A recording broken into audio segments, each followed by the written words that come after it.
Understanding the Organizing Committee. Hello, everyone. Welcome back to our channel, where we make learning English simple and fun.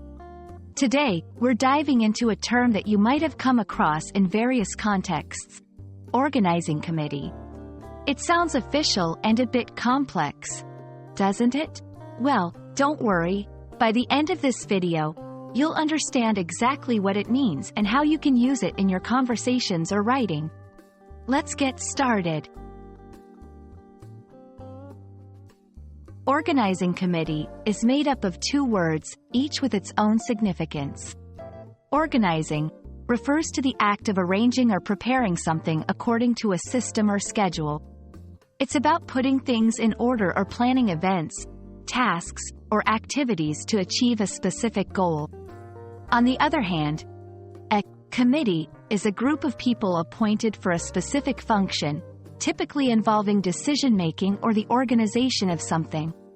When we combine these words, we get a phrase that describes a group of individuals tasked with planning, arranging, and overseeing the details of an event or project.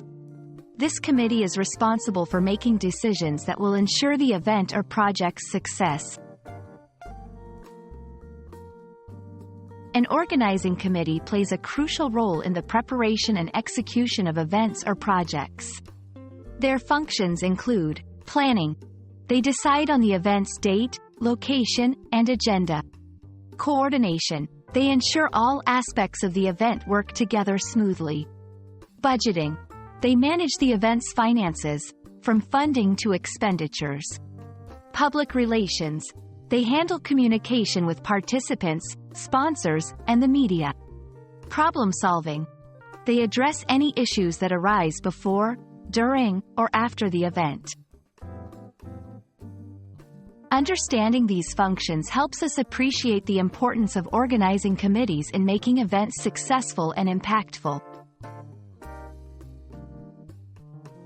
To give you a clearer picture, let's look at some examples where organizing committees play a pivotal role. Olympic Games Organizing Committee, responsible for planning one of the world's largest and most complex sporting events. Conference Organizing Committee, puts together academic or industry conferences, handling everything from speaker invitations to venue arrangements. Festival Organizing Committee, manages cultural, music, or food festivals, ensuring a memorable experience for attendees. These examples demonstrate how organizing committees are integral to the successful execution of a wide range of events. And there you have it. You now understand what an organizing committee is, what they do, and how vital they are to the successful planning and execution of events and projects. We hope this video has shed some light on this important term and perhaps inspired you to participate in or even organize events in your community. Remember, learning English opens up a world of opportunities, and understanding specific terms like this one is a step toward fluency. Thank you for watching, and we'll see you in our next video.